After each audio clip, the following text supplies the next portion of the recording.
experienced a lot of pain when I was younger, pain of loneliness, and at school I was bullied a lot. A moment where I was looking up, speaking to God or the universe, and I was saying, why is this happening to me? Something inside me, a switch was flipped and something changed. And instead of asking, why is this happening to me? I said, why not? And it's like this fire came up in me. I was like, why not me? So when I was a teenager, my father always used to go on about the world, and he could recognize the corruption. And one thing that he said to me, he said, if only something could bring the people together. And I thought about that, and I'm like, there's got to be a way. Because it comes to that very bold, very out there statement of 200 million families living on 2.5 acres each. Like, just imagine countries all around the world, and you've got people, bees and insects are coming back again. You imagine being able to sit with your bare feet on the grass in a chair, enjoying a lovely lemonade from your lemon tree or whatever, and being able to just be. I have no problem thinking that big, because why shouldn't it be? Welcome to the Sleeping Lotus podcast, the sacred space where we explore the human spirit's true potential and awaken to our soul remembrance one petal at a time. Whether you're wide awake, half asleep, or somewhere in between, this is a circle where nothing is too mystical, too messy, or too much. Each week, we'll gather around the stories that shaped us, the breakdowns and the breakthroughs that opened us up to divine moments that helped us remember who we really are. We'll be joined by guests who've lived through the darkness and found the sacred woven within it. This isn't just a podcast. It's a remembering, a return, a place to rest and awaken. So pour some tea, light a candle, or just breathe with us. Let the lotus within you open in its own time, in its own way. So thank you for tuning in, and let's begin. Welcome everyone to another episode of the Sleeping Lotus podcast. I'm Laura Jean. And I'm Stephanie. And we are here for another week of an exciting topic with an exciting guest because we have hit a milestone. Stephanie, we have our first international guest. Yay! This is James Malins. I'm sorry, I forgot to ask if I pronounced that right. Mm-hmm. James Malins. He here is a philosopher, guide, and life coach whose sole purpose is to help awaken and support those souls who are seeking freedom, truth, and a life outside of slavery and oppression. Working with clients, he's been able to help them to overcome challenging experiences, to find them deep-rooted empowerment within, and live a life of meaning and purpose. He is now seeking to help 200 million families to each be provided with 2.5 acres of land to grow an edible forest garden in perpetuity to help restore our beautiful planet and its people. That is powerful. That is extremely powerful. And I've followed some of James' journey for a couple of years now. And how long have you been trying to work on this, James? So up till this present moment, it's been roughly about 5 to 6 years. We've had the opportunity to move on to a couple of plots of land that didn't quite work out. We've had people support the journey, but it's all about looking at where humanity and the world is and where it's going. That's really the heart of what we're talking about. Yeah. So before we get into this massive evolutionary goal project that you have a huge amount of passion for, I always want to take our guests back in time and really share some of the ups and downs that they've experienced to then get them to this point, because I'm sure you probably didn't wake up as a child and think, I'm going to go and try to fight for 200 million families and to have them return back to the land. So I'm curious how you've gotten to this point and some of the things you've learned along the way. So wherever you feel really comfortable starting at is where we can start. Well, I appreciate that, and thanks for the lovely introduction. Mhm.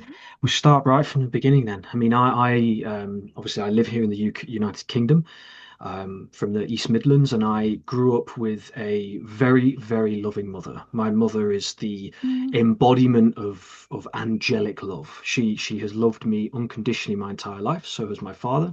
My father showed me a lot of strength, which allowed me to become the man I am today. So I have been fortunate to have two parents that have held a container for me to become the man I am today, which I won't dive too much into that now, but that's a really important component of everything we're talking about. Yeah. Everybody on the planet also deserves to have that as well. And so when I grew up, as everybody's finding themselves as they're growing up from a young child, I've experienced uh, many hardships. I experienced a lot of pain when I was younger, pain of loneliness, and I had a lot of other experiences when I was a child and going through school. I was bullied a lot, and throughout that entire period of time. Of feeling, why is this happening to me and why do I have to go through this? There was this moment where I was looking up at the time, speaking to God over the universe, and I was saying, why is this happening to me? And I was looking in the mirror at the time, and I just had this moment, and it flipped, and inside me, a switch was flipped, and something changed. And instead of asking why is this happening to me, I said, why not? And it's like this fire came up in me. I was like, why not me? Like, bring it on then. And that was basically like the energy. Uh-oh. Yeah, I kind of like had enough. I'm like, right, if this is if this is what's being put on me, then bring it on. And to this day, I will never be able to explain the incredible shift that happened within 3 weeks. I mean, yes, law of Mm. attraction, that change of consciousness, that change of imagination and self, which led to an external change, but it was so drastic. And so I just went on this journey of empowerment very quickly. I went from being bullied to being relatively popular and having some really good friends in school and people starting to leave me alone. And it was just such a bizarre experience. So the at the beginning of my story, it's that parent sort of element. When I was a teenager, it was that empowerment element. So these were the two little components that I really took from Mm. my childhood. And so when I was a teenager, my father always used to go on about the world and, he could recognize the corruption and the things that were happening, the things that didn't make sense. And, was exposed to a lot of that with my father. And then there was one thing that he said to me. He said, if only somebody or something could bring the people together. If only something or someone could bring the people together. And I thought about that, and I'm like, there's got to be a way, because from my teenage eyes, what I was being told to me didn't make sense. Taxes and working until you're 65, 70, and like it just doesn't make any sense. And it didn't make any sense at the time. And so um, another key component of this, which my mother would confirm this because it was fascinating, when I was 10 years old, we were driving to Grantham, and I just turned to my mother and I says, I'm going to be the leader of a revolution. And I still don't quite know the full. You can't. I mean, we're going to kind of go into this a little bit, I think, but you know, at the time, I didn't really have any clue what I was talking about, but it came out. And so leader is put that word aside. It's this, yeah, put that aside because there is something I want to say on that. What we're Yeah. talking about isn't led by a person. It is humanity's gift. It's humanity's purpose. It doesn't matter who you are or where you're from, whether you're doing the best things or the worst things in the world, in quotes. If you start planting trees and vegetables and looking after other people, this is your mission. So anyway, that's what I said as a 10-year-old kid. So we'll take that as as it comes. 10. I was going to ask you exactly what age that was. Yeah, That's powerful. yeah. That's Obviously, you knew something that your parents didn't know. So I'm sure that came as quite a surprise. Yeah, I mean, look, the other side of this is, I mean, I grew up with a lot of films. So my parents and I, we loved watching films. So I was exposed to things like The Matrix, Gladiator, like, and Mm. when I didn't just watch these films, for me, it was I'd look at the characters and how they carried themselves and the things that they did and the thing, and it just there was something more in it for me. In the Matrix, you have Neo and you have Morpheus, and the way they communicate, like there's a level of respect and maturity, and they're on a path of goodness, a path to freedom, and liberating themselves. In Gladiator, you've got the this as much as a very violent film, so it's it's kind of like take that as you It's one of will, my but favorite. So yeah, it's it's yeah, epic. Lisa Gerrard, the music is Mhm, incredible. But mhm, mhm. so that it's a film where the emperor is doing again terrible things to the people, and somebody stands up and does something. Somebody does something, and that's sometimes all it takes. So from being a teenager, it then led me, I went to Melt a college near me, um, and it again, I just got these feelings of this isn't right. What am I doing here? Like this isn't the place for me. And when I was in that college, a friend of mine came up to me and he passed me a headphone. And this is another one of the really profound moments in my life when my life completely changed. And he passed me this headphone and I put it in my ear and he says, I found this motivational video, and he played it for me. And and it had, ironically, the Gladiator music in it with Lisa Gerrard. The motivational video was "You are powerful beyond measure." Um, it's such a beautiful video, and tears were just falling from my eyes. And I put my hand over my eyes, and I'm like, "What is happening to me?" And I got up without saying anything. I went to the toilet, put my hands on the sink, looked in the mirror, and I'm like, "What are you doing? You got to leave." And so I left that college within maybe 3 or so weeks, and I went to Grantham. And so all these little moments in my life, from having, you know, parents that did a good job of raising me, stepping into that empowerment, questioning what's happening in the world, and realizing that if I can change my life to get to a point where I'm not bullied and, etc., then anybody can. Anybody has this capacity. There's nothing special about me. I'm just a person as much as the next person.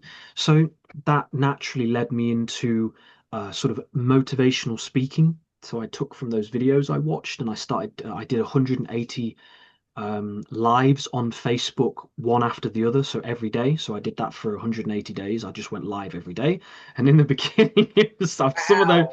they're still available. They're on my Facebook and they're hilarious because my very rough around the edges. I wasn't as articulate as I think I might be now. So humbly. Yeah. So and then from there it led to I spoke on stage a few times, and my last job that I had 11 years ago, I was a prison officer. So then in that moment I was exposed to individuals who have made certain choices. And what I found during that experience is the vast majority of the time the reason, so people say, why do people do the things they do? It's vast majority of the time, it's a lack of love. It's a Mhm. lack of being loved. It's a lack of knowing what love even looks like. It's a lack of knowing that they have any worth, So and desperation, like we live in financial world. A lot of people are struggling. You either try to struggle doing the right way, or a lot of people say, well, sod it. I'll abandon my morals and values and I will do things to put food on the table. So all of these experiences led me up through to then, wanting to help people. That's where it really is. It's like if I can do it, anybody can do it. There's I'm just a man, a human being, and everything that I can do, anybody else can. And so I did life coaching and sort of motivational speaking for quite a while. And then it led me to the ultimate conclusion, looking around, it's like this isn't enough. Like there's a financial exchange here, which was helping me to keep going. But where do you go from there? People then they're struggling to get the food that they want. Again, they're living in these houses where it doesn't promote healthy relationships or being able to support your children perhaps the way you might like to, because, you know, nowadays it's like, well, the easiest way is for children to have either an iPad or a laptop or a computer or something, because where's the wild spaces? Mhm. Like Mhm. obviously we have nature and there are nature reserves, but nothing compared to what they used to be or what they could be. Mhm. So um, I won't extend it much further than this, but it then led me to, I have a very strong affinity with the Arthuriad, or King Arthur and Merlin and the Lady of Sovereignty. It's very prominent here in Wales and in the United Kingdom. And that's all about the land. It's all the Lady of Sovereignty, the King Arthur, when he was pulled the sword from the stone, which was sovereignty bestowed upon him. So kingship was given to him. He didn't, this was something that you can only be given by the divine feminine, the Lady of Sovereignty. So that story is so important. Um, and it was all about the land. And so through my journeys and meeting my dear brother Lucas, who we're doing all this together with, it led to the point where everybody on the planet should have the opportunity to live in harmony with nature. I've had really beautiful experiences with nature, but I have to live at the edge of a road. There's no deer that are going to Mhm. come near this road. There's no foxes. There's no badgers. There's no, they're not, well, they're a lot less likely to. Whereas if you're in a 2.5 acre forest garden, you're going to have animals coming in and out, weaving in through the tapestry of nature, because nature can provide humanity, people, families with the every need they possibly have at the absolute highest level. So it got to the point where I realized coaching wasn't enough. It needs to go one step further, which is the villages and the land and being able to grow your own fruit. And I've been able to do this to a certain degree. There's no comparison. What you buy from the shop, there is zero comparison to pulling a plum off the tree or an apple off the tree and eating it straight away. There's no comparison. It is night and day. I could go on for an hour. So I'll stop Yeah. there. But there's no Yeah. comparison and it's beautiful. So Yeah, absolutely. In my own research with trying to learn about food and how it interacts with the body, that stuff comes up. Like it's even I've even come across where if you eat, say, an orange or a banana at a certain time, that's when the enzymes and the nutrition really interact with your body in the mm, most, activating way, nourishing way. And so that is something that's backed up by science. It's absolutely true. Now, I do want to go back just a little bit because you did share with us that you had epilepsy. Am I correct? yeah, yeah, As a yes, yeah. kid. Mm. And you found that through proper nutrition and being in nature and things like that, that you were able to come out of that. Am I correct? Well, Or does it still, like, is it subtly there? no, not at all. Completely gone. Yeah, so the interesting thing with having epilepsy is, I mean, I had all sorts. I had eczema, epilepsy. My Mhm. diet, bless my dear mother, love her to the moon and back. My diet was, I had really beautiful cooked meals, but we had all the chocolates and crisps and sweets under the sun. We did not, there was no shortage of sweet treats when I was a kid, So I had 3 or 4 because one of them might have been when I was asleep because I woke up but I had about 4 epileptic fits. Now, the doctors never had an origin to it. I never had medication. It was Of they course. said I had all the ECGs and the going into the MRI and things like that to see what was going on. Um, Part of me, I can't say for sure, but part of me thinks to myself like, maybe it was diet related because I used to have these there was 2 occasions and I used to have these like candy straw like thingies, and after I'd eaten them it would trigger it triggered it. So I can't say for certain. I really can't. But whatever health condition, I really find that having eating the wrong things and having Hmm. a lack of the right nutrients is a massive cause of it, these things, amongst other things. But maybe that's a conversation for another time. But yeah, I can't say for sure, but since I mean I'm vegetarian now, I have been for about 6.5, 7 years maybe. I still bodybuild. I'm stronger than I've ever been. So we eat organic, we have, clear water and things as much as we can. It's, Mm. yeah, plays a big role. Yeah, absolutely. Yeah, I find that very much with myself, where certain foods will absolutely trigger the symptoms of what they call autoimmune arthritis, Mm, among other things of the list that they've named for me. But and I think it's valid. I think it's an intuitive thing that the human body knows what is right. And if it's right for you, depending on whether you're detoxing or not, you should not feel that trigger, mm, basically. mhm. So that's an important part to someone's healing journey, is being able to be intuitive to those signals. Um, so so you're now at this point where you have this connection to nature. Can you give us a little bit more of that experience that you've had? I Yes, see. James, tell us about the Why tree. it's so sacred, and believe me, most of our viewers are probably open Mm. to whatever it is you're going to say, and those that Are you aren't, sure? you might open some minds, you know? Ah, So well, okay. I saw you smiling there too, Stephanie. It was, yeah, it's what a gorgeous question. Well, to keep it grounded first, Mhm. um, they're, Native American. I need to know whether somebody did tell me the appropriate terminology. Native American, Native Indian, Native American is, I believe. I am deeply fond of their observation and spirituality towards nature.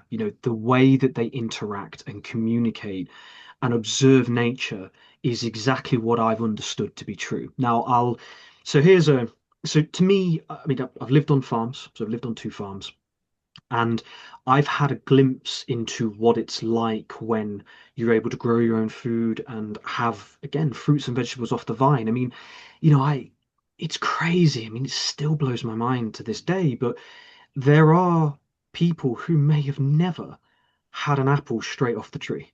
Mhm. Like it's miraculous. So anyway, how do I start going into that? Well, obviously the Arthurian tradition is very connected to nature. There are a set of books that I have read. Lucas introduced me to them, and um, they are called The Ringing Cedars of Russia. Have you guys ever heard of those? Did we mention about? Mm-mm. No. I haven't heard of them. Well, Mm. they are. I mean, tell you what. Here's the way to describe them.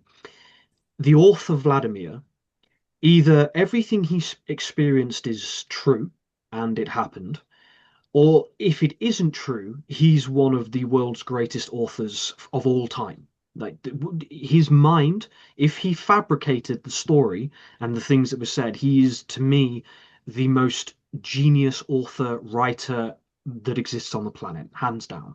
Because there's 10 books, and there are stories in those books that just brought me to tears. The way, the obviousness of it all, the logic of it all, the how clear it is that humanity has lost its connection, or has been disconnected. We haven't lost.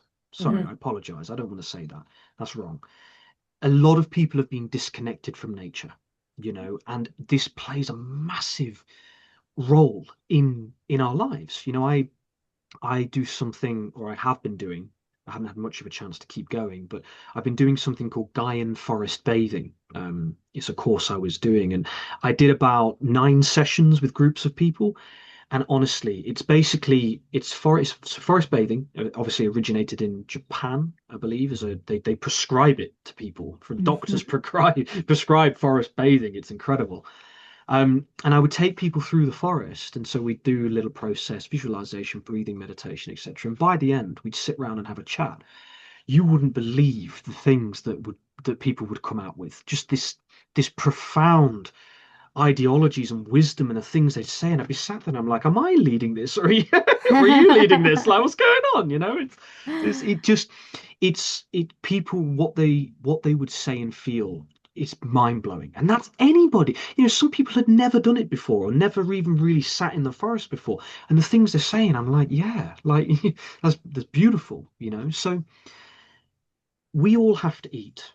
We all have to breathe the air. We all have to drink water, and nature is the loving container which provides those things to us, But again, there's a difference between water in your tap and water from a plastic bottle and water that comes out of a spring or a borehole. There's a difference between the fruit and vegetables that have been sprayed with fertilizer, pesticides and chemicals, and from a tomato that you've grown on your own vine with nothing. The difference is out of this world. Taste, health for your body. And so we had a period of time.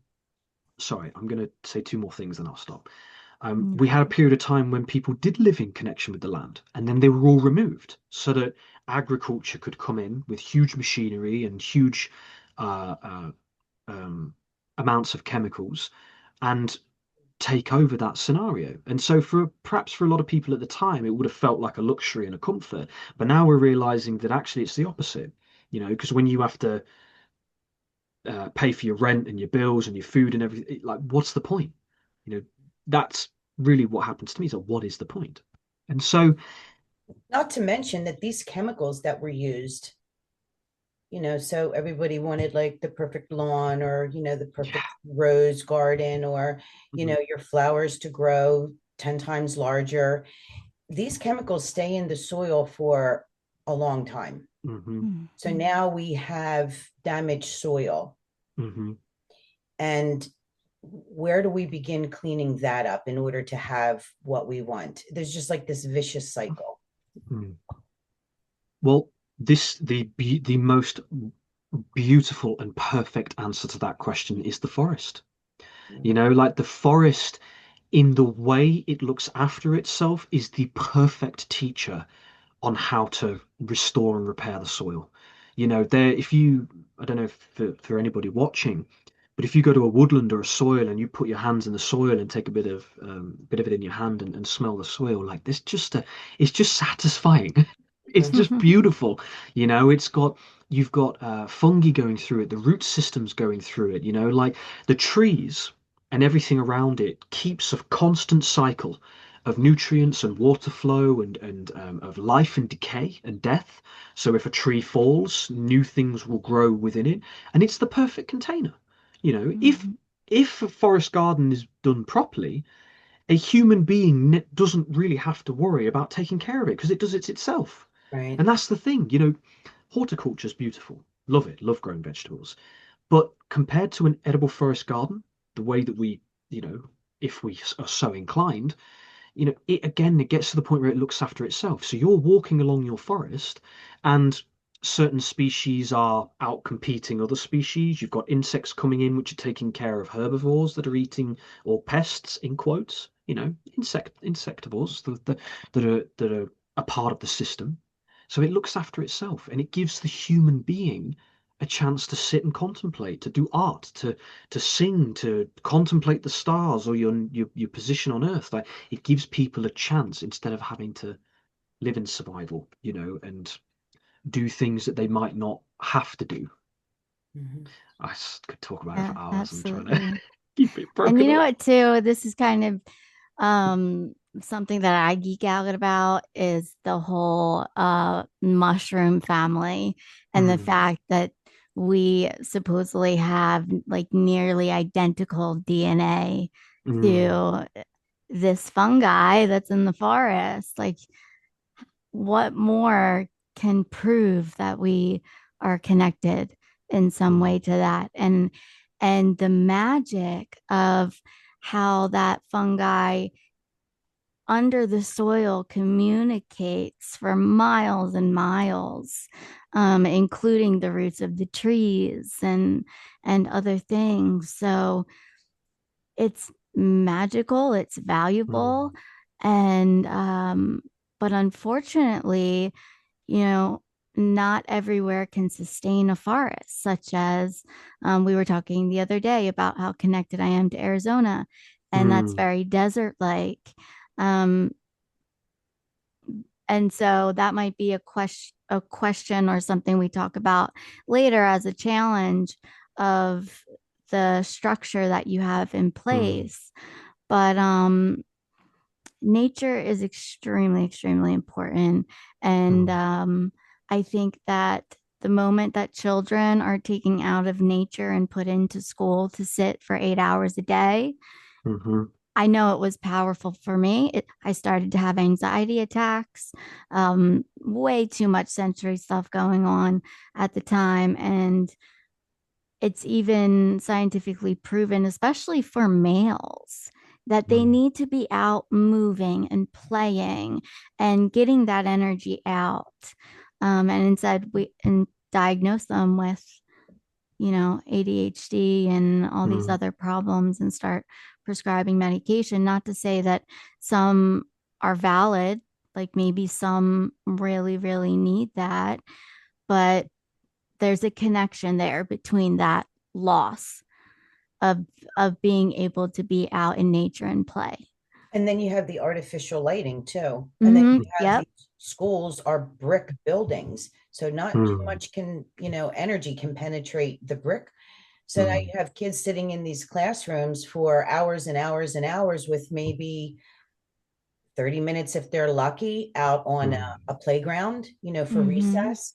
So, but I do want to say that there are some schools, of course, they're private and, very expensive, but these schools do tend to children's needs to be outside in nature, and they plan hikes and they'll take the kids out to start gardens and plant flowers and things like that. Why can't we all have that in the schools? Why does it have to be a select few? Every child should have access to activities outdoors, taking these hikes, getting comfortable in nature and talking to the trees and talking to, the fairies. And yes, I did say fairies because they are there. And the gnomes, they're all there. I have seen them with my own eyes. They are very protective of their territory too. I would say you probably want to be on the good side of that kingdom. They don't have a lot of respect for humans right now, but I do think that will change over time. So and this is our future generations.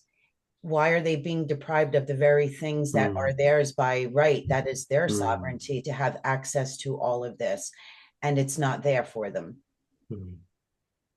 Absolutely. And this, because you've both just described my growing up in school. Absolutely. I was labeled the disruptor, always in the book and always going to see the head teacher. Why? Because I was not supposed to be in that environment. They were trying to get me to follow the program, to follow the regime, and I had no interest, zero interest of following the regime. So sport and drama with Suthi, because that was practical. I was doing something with myself. I was out and about, and so I never got a chance to learn how to garden in school. And you said it perfectly, Stephanie. Like, that is horrendous that that's not a thing. So yeah, it has to be. We got to be able to educate children on how to look after themselves. Yeah, absolutely. Which is why I love taking my grandchildren now. I've been able to care for, let's see, Letty is 10, so for 10 years, and now I have my grandson who will be 3 at the end of May. They look forward to these walks. I have my 3-year-old going up and touching the tree, and he'll peel the bark off of the birch ones, and he'll look down and he'll see the bugs, the ants, and then I'll have him put his hand on the tree to feel the energy. Like, I'm not afraid to do this with my grandchildren. And now, like, he has an interest in crystals, and so do the girls. And he actually pulled my singing bowl down off the shelf the other day, and he wanted to sit down and play this. So these children are coming in already with this knowledge. And I think we have to listen to them. They have things that they need to do. words that need to be said, and we need to pay attention to this because they are our future, and we need to have more of a collective connection with Earth and the people here. And I think the children should be the ones to lead the way because of their purity and their innocence. Absolutely. And you know, on the I can't remember the exact location, but it's in the Anastasia books. There is a school, and I don't know if it's in Russia or whether it's in Europe somewhere. It's a school that was built and is ran by children. So they Mm. built the school themselves. I wish I could. It's in one of Wow. them. I do need to memorize this. So maybe if anybody's interested, perhaps we can put it in the notes afterwards, just so they can Mhm. go and check it out. Yeah. But Absolutely. in the books, it mentioned that, and there were so adults. Vladimir went to go see this school because it was a part of the raising children. It's a big part of the book. So raising children and how to do it is a part of it. It's wonderful. It really is Mm. wonderful. So I could go on that topic. That's an exciting topic for me as well. I don't have children myself yet, but I look forward to the day, you know, because it's yeah. Yes, supposedly this school was built and ran by children, and the Vladimir went there, and he said the thing he realized there was nothing he could offer them because they whatever wisdom or whatever teaching was it like there was nothing he could offer them because they had already realized this themselves. You know, they'd worked together, they'd already factored in, you know, nobody was left behind. Like if somebody didn't Mm. quite get something, they all chipped in with their perspective because, you know, we all learn in different ways. And Mhm. you could say something to a person 1,000 times, and then another person says it to them once, and they're like, oh, you know, I heard this the other day. And you sit there and you're like, we've talked about this 1,000 times. But that's the beauty of life, you know, like that's why we're a collective and why unity is so important because, you know, there's that humbling factor that it might be somebody else who's the catalyst, and that's fine. You know, that's okay. That's the beauty of uh, of our world. You know, so yeah, it's exciting. Mm.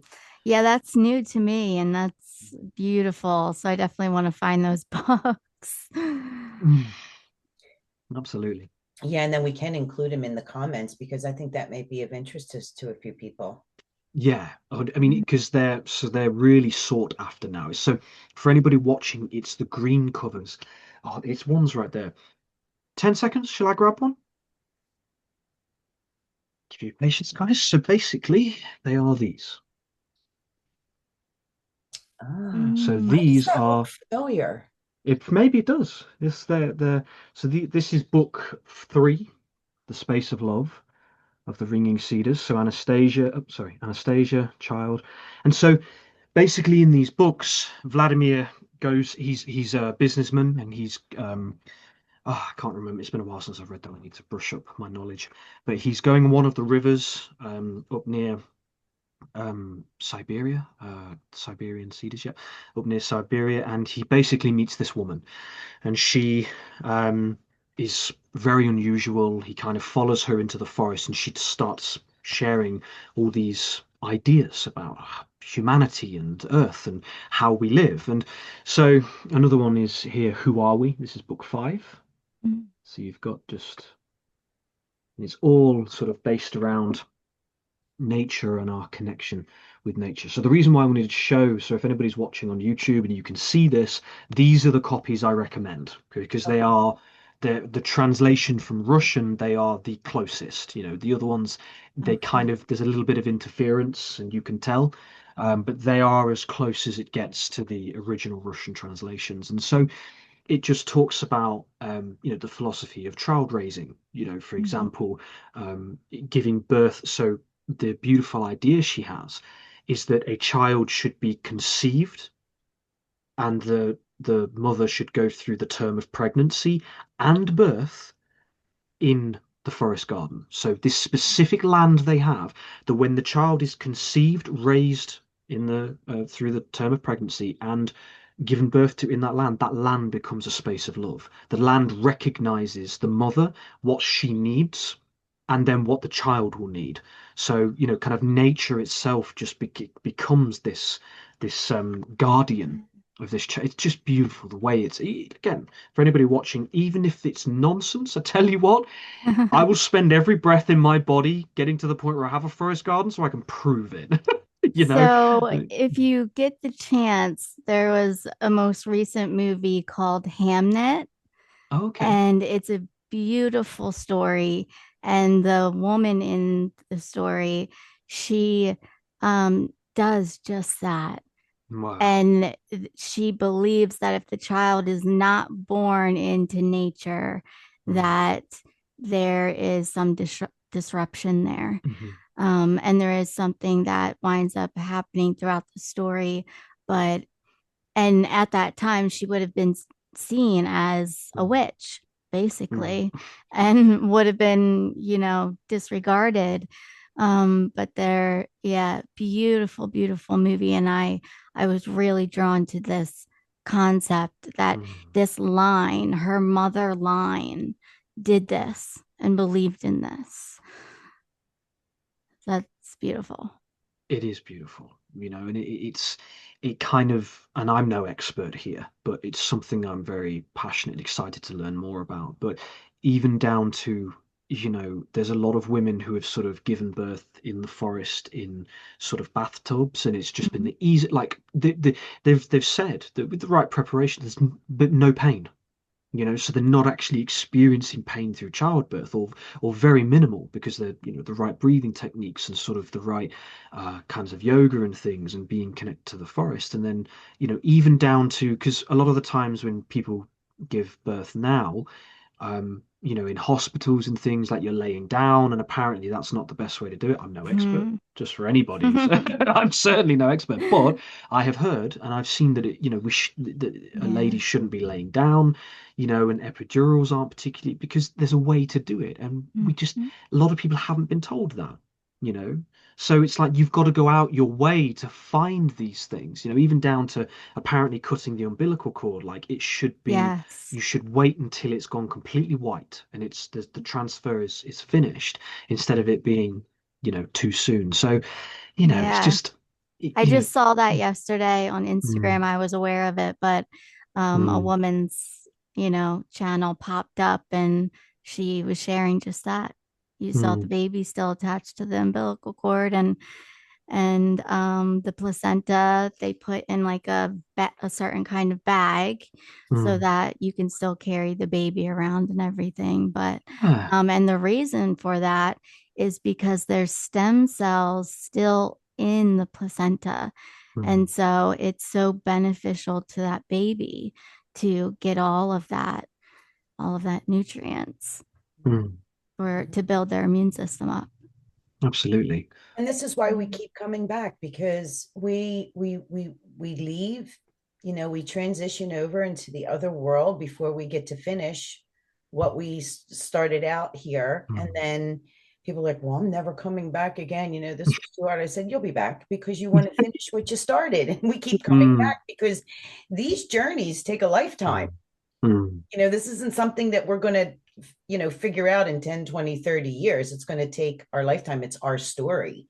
And then we're still not satisfied, because then our mm, dreams become bigger and we see that this can move mm, in a better direction than it has been. And yet we feel like our time is very limited, or there's restrictions, talking about all of this. And it's not for everyone, no. Mhm. but at least we should have that choice, if so be it. There should be these options for people who are interested in this, who do believe for themselves that this may be a better way of living, Mm, but they're just not there, or at least enough of them aren't there. So maybe we need, and we know, as far as the system's concerned, we know what their agenda is. We know that's all a part of the matrix, which we're slowly trying to break away from. mm, But I think when you get enough people, and maybe that's a part of this too, this growing and evolving, is getting enough people on board with the same ideas, the same visions, and then start to create this, manifest it, there will be more of, these things available to people, if that's what mm. they choose. Mhm. Absolutely. And, because it comes to that very bold, very out there statement of 200 million families living on 2.5 acres each, and because Lucas said to me, like, it's not very bite-sized, James, and it makes, but It it is a bit makes, overwhelming. yeah, it's overwhelming, but it's a picture. Hmm. That's why I say it, because Michael, our friend, he says 8 billion. Like, he's just like everybody on the planet. And like you said, I know for a fact there are people who won't be interested, and that's okay. That's There's okay. nothing wrong with that. They won't be interested. So from 8 billion to 2.5 acres, where's the middle ground? Because there's this I find it personally deeply uncomfortable to consider I get my 2.5 acres and that's it. I'm all okay. I've got fruit and vegetables and there's somebody else who's homeless sitting outside Tesco or Target looking for change. That's not acceptable to me. I can't live a life that I consider acceptable if that's happening. So there are a few things that we have with our Tend to the Earth, the Light of Albion, or a lot of what work Michael did, and that's that ethics and ecology are the two most powerful elements because people talk about being ethical, but and Michael makes an excellent point here, is that it's impossible unless everybody on the planet at least has the option to live the way of life that they choose to. If that's not the case, if all 8 billion people, including nature, including the animals and the wildlife, if they don't have an opportunity to live the way we're supposed to live, it's not ethical. Not Mhm. even close. It can't be. You can say something's ethical, but if somebody in Africa has to walk 25 miles to, sorry, 25, that's quite, well, I don't know, maybe they do. It's 3 miles. 3 miles to get their water, it ain't ethical. It's not right. Mhm. So 200 million families is that you imagine it. Call me a lunatic, call me crazy, right? Just imagine countries all around the world, and you've got people, bees and insects are coming back again. Because I don't know if you guys or the viewers, I don't know if you guys have noticed, when I was a teenager, you could drive from A to B and your bonnet would be littered with insects. Now, nothing. There's nothing. I don't have anything on the bonnet of my car anymore. There's because the insect populations are they're non-existent. They've been decimated. So you imagine being able to sit with your bare feet on the grass in a chair, enjoying a lovely lemonade from your lemon tree or whatever, and being able to just be present without worrying about, oh, I've got to pay my mortgage bills, on the end of oh, mortgage. Oh, how am I going to get food to buy my food for the groceries from the store? Your groceries are growing all around you. Like, it's just, to me, I have no problem thinking that big because why shouldn't it be? If you've got a chap who's on about colonizing Mars, he's not thinking small. Yeah, his bank account's on its way to $1 trillion. He's not thinking small. He's thinking as big as humanly possible. So why shouldn't we? Yeah, why shouldn't everybody on the planet think in terms of having what they truly deserve? So, Mhm. Mhm. yeah. And if everyone is given that opportunity, it doesn't necessarily mean that they have to follow through with tending to the soil and maybe they're just comfortable with planting a few trees and that's Mm, maybe for physical reasons mm, they're not able to really have these dreams like a lot of other people do, then they have a right to either hand it off or distribute it out further mm, into the community, or maybe make an invest. Someone would want to make an investment that does have the time and the mm, energy and the ability to turn this into maybe a living farm that would include livestock and mm, chickens have fresh eggs in the morning. I mean, everyone is not everyone is able to carry the same dream. I mean, there are mm, limitations for people. So, but I think to at least give them the opportunity to decide what they want to do, because maybe they have an idea of something that their neighbor mm, didn't. And maybe the two of them can kind of collaborate now and they can create something even more, but at least give us a chance, give us an mm. opportunity to do what these to create these visions and manifest these ideas that we've been seeing, I think, for a long time. Yeah. Absolutely. And I mean, this is where we start looking at the engineering of, what does it look like? Hmm. It's for minds beyond my own. Michael has spent 40 years, 40, 50 years with this. I've got his documents, that go back to 1994, where he's been talking about all of these things for years, how to design it, how to go through. So, you know, there might be people who are, elderly. You've got people who might have disabilities who struggle with those things. And I have this kind of, I mean, this is like you say, there's a transition here, and there's a lot more time of thought to go in. I mean, first of all, we need to get the land. We have to kind of sit down and start to find out. I mean, I've had some experience, so there's things that have been learned, but there will be more. So it's. But I imagine, let's just say you had 2.5 acres, and somebody goes on there who's not as physically able. Well, if there are people who are kind of like, well, I want this way of life, but I'm not sure. I don't know what to do or how to grow a forest garden. I've never grown a tomato in my life before. So they could come onto those pieces of land, hopefully be financially supported, because, that would be the big roadblock for a lot of people. And then they Hmm. can learn and help that Mhm. individual or couple or family who are a bit more not as able to plant their trees and tend to their garden until 7 to 10 years has gone by, and then it's looking after itself. Because that's the thing with a forest, it will take time. So this is why I don't know what the future holds, and I don't know how it's going to work out and the way things are going to go. But um, if we think into, let's just say you could unite every government in the world. They could get this mobilized and established and actually start moving it within 12 months. If they can do, I mean, China is outstanding for what it can accomplish. I mean, they've moved apartment blocks by digging the foundations out and then moving it inch by inch until it's moved over. I've seen Mm. videos of it. If we can do that and organize people and do that, we can plant trees in the and forest gardens. We can do it. It requires that shift of consciousness, and I'm here for it. Maybe it'll never happen in my lifetime, but I will pursue this through pain of death. you know. And you're leaving a footprint behind too. There's Mm, a lot of corporate greed in play in this, mhm, sadly. So I think we have some obstacles.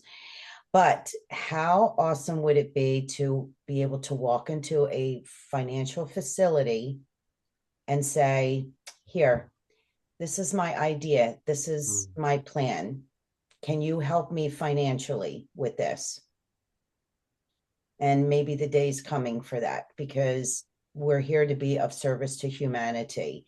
mm. And what better way than giving them some land where they can create? And this isn't just for them, this is for future generations Yeah. to benefit from. So Mm, to give back to the people, I think mm, enough has been taken from them and it's time to give back. mm, And we just have to find the right people and mm. facilities to help boost this along. Yeah. I totally agree. And as you were saying that, something came to me. I mean, you imagine, so you had a forest garden in the United Kingdom, and you have birds that migrate to Africa or elsewhere.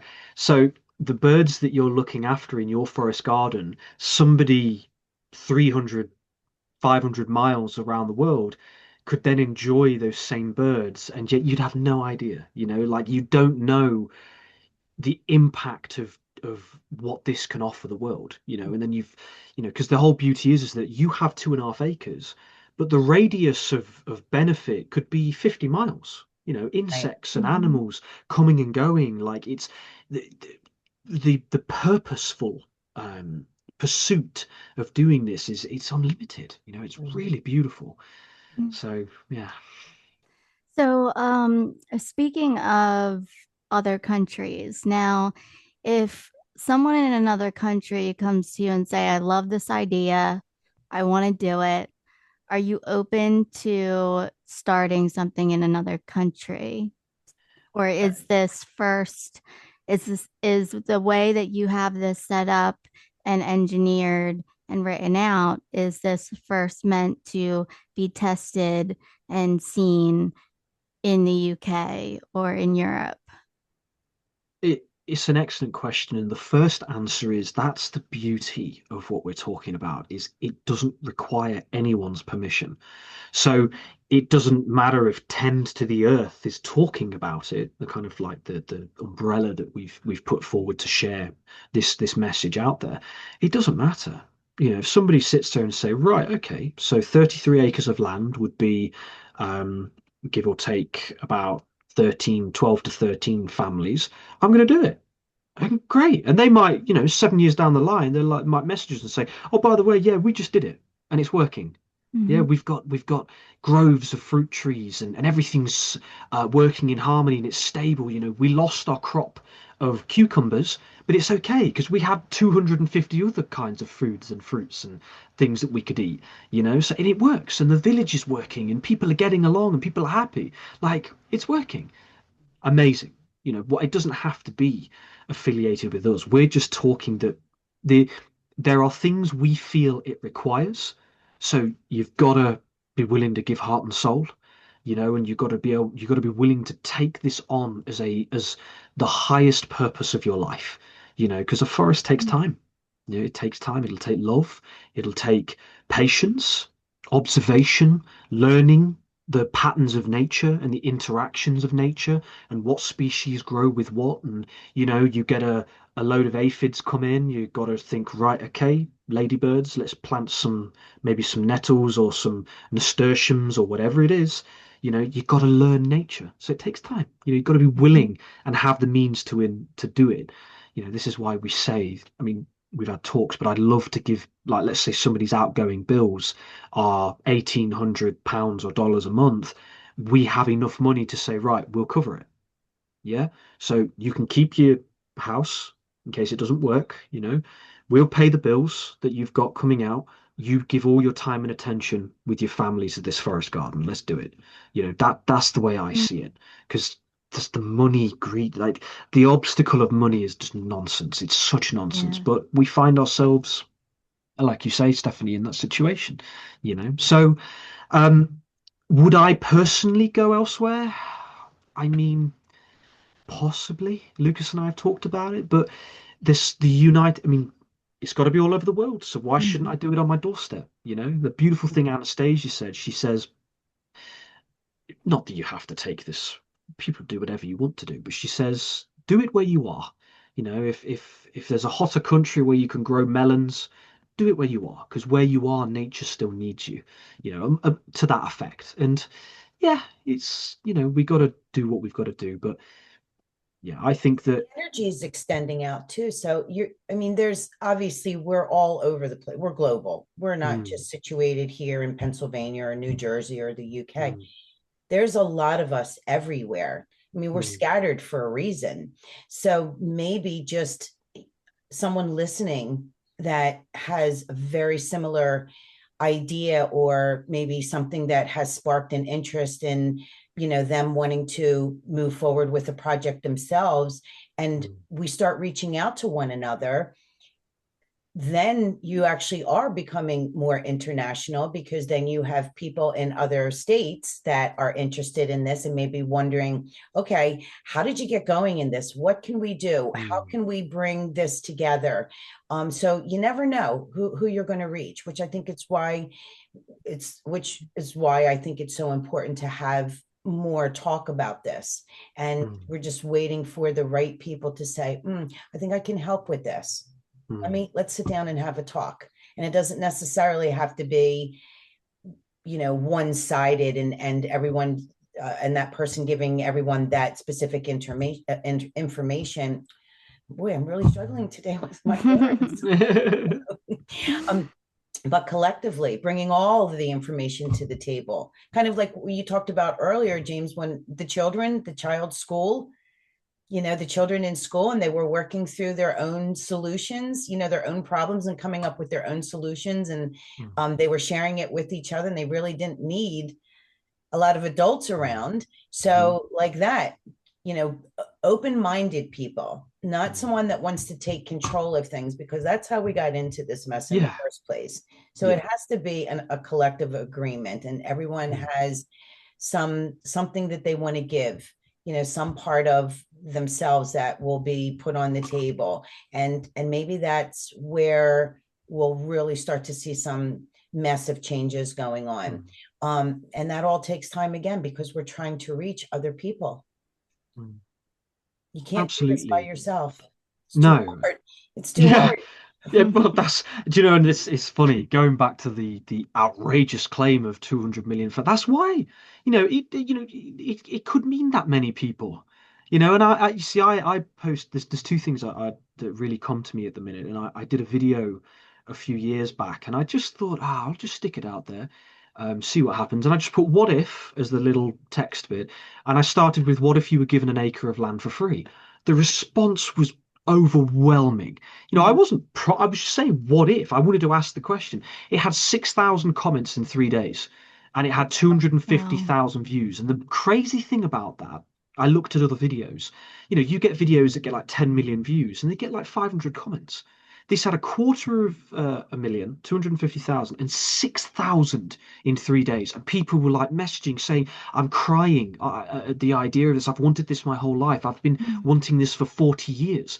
People's hearts and souls are desperate to go back and live on the land. And, but we're living in the situation we're living in, and so um, the other element that I wanted to share there that come forward, which has gone out of my mind, so I might just leave it there. But there was another, yeah, it'll come back. But yeah, Mhm. that people want this, and it. That was it. There's a little place near us called Velin Uchav, and it's kind of like a sort of growing vegetables farm type area with a cafe. And the guy there is a beautiful guy, Davith, and he you can walk around there. They've got sort of cob buildings and things, and you'll go in and there's a wooden beam that's been carved. And all he did was somebody came in and say, "Oh, I'd love to have a go at carving that." He says, "Yeah, go on then." And we got told the story, and I think it was along the line, people like sort of stunned for a minute. He's like, "No, do it. Go on then, carving it then." And when you walk, it's beautiful. The creativity and people just got given free rein to do it. And it works. So yeah, it's yeah, beautiful. Mm. So I want to dive in a little bit more to the vision. Mhm. Is there is there this idea of what these homes look like on these properties? Yes. Um, Now most people will immediately say what I know they're going to say in regards to planning. Now, in an ideal world, if we didn't have the bureaucracy of Mm-hmm. governments and things like this and planning permission, there are so many naturally built homes that are magnificent, and they just so big topic. Where do we start? So you can build a home. Things like there's all sorts of materials. There's Mm-hmm. hempcrete. There's cob building. So cob building is with like hay and straw and mud and clay. And a cob building, the something along the R factor, which is like the how it works with insulation, is 60. So most modern homes, don't quote me on this, I can't remember. It's around about five or so. But a cob house is 60. So that means that in summer it's cool, in winter it's warm. And it means that any radiation that comes from the earth up into the home, because I don't know if it's radon, this I have to touch upon. It's been a while since we've looked at the naturally built home side of things. Um, but if I'm not mistaken, uh, the radon, it allows all the radiation to go straight out. There's no barriers, and it's just natural materials. You grow some hay, you find the clay and the mud, you pack it together, and it just creates this breathable, natural home that's beautiful. There's obviously your wooden cabins. There's all sorts of ways, but there's to imagine a family coming together, or a family as well as 15, 20 other people, and building a natural home and being able to say, "Oh, I'd love this, let's make this a curved sort of inlet into the wall," and or to be able to have that level of creativity on how you build your home excites me no end. Yeah, And me so too. and there's so much. Last thing I'll say, there's so much with it. You can have solar storage, so the heat comes in through glass, heats the wall, and heats it. There's so many things you can do. So many. So yeah. Yeah, I don't know if it's known this all over the world, but here in the US, some of them they call them earth ships, because they're just really built out of recyclable materials and similar materials as to what you're talking about. And they might not have all of your main amenities that current homes have, but like you said, the way that they're built, the curves in the home create this natural ability as if it's a cave, and it's regulating the temperature to where you don't necessarily need a ton of heat from a heater or an air conditioner. Like, sure, you might need, depending on where you live, you might need a tiny bit of help. But the point is to make it so that that home is sustaining you as natural as possible. And it's beautiful. These homes just look so calming. And again, you're bringing nature into you essentially and surrounding you. And it's kind of a joke with my family that I'm that person that would have a hobbit home or something. I would. Has anyone seen Bilbo's house? It's amazing. Mm-hmm.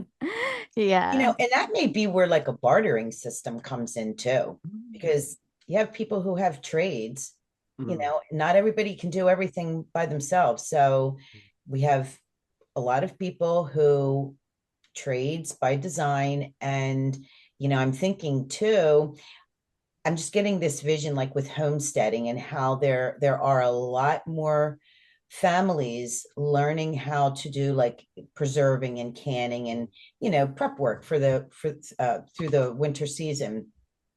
So now you have families on land, and some are doing very well growing these fruits and vegetables, and stock. Maybe they have chickens and eggs and things like that. And maybe the other family, really their interest isn't there. They're just kind of planting more of the edible fruit trees and things like that, figs. But you have a family whose interest is in doing a lot of the pressure canning and things, that maybe the other family doesn't have time to do because they're being called in a different direction. So we supply the fruits and vegetables. You love to do the canning and the preserving.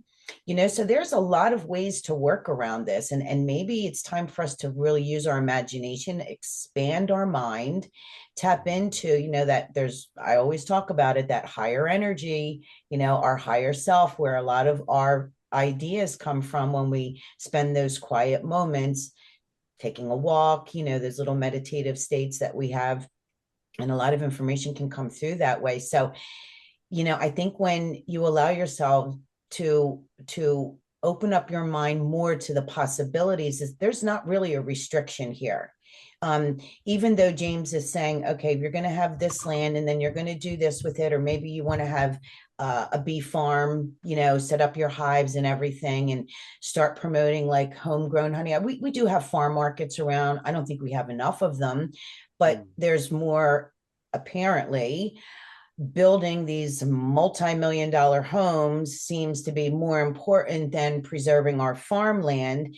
And it was kind of sad when they removed a lot of the farmland, not like literally across the road from me, where a lot of our corn was grown.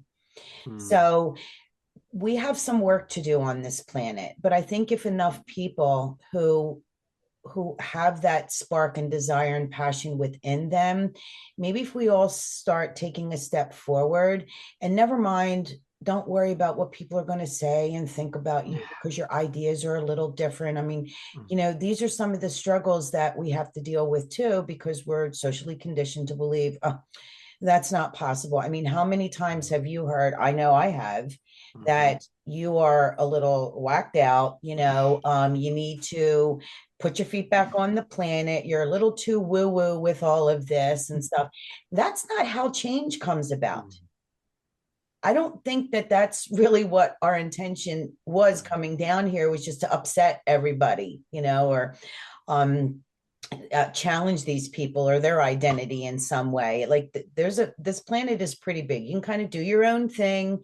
You do you. We're going to do what we have, what our dreams are.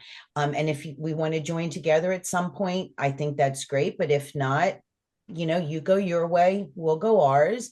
And it's just a matter of building that village, and supporting each other. There are places that I see so much beautiful land, valley, hills.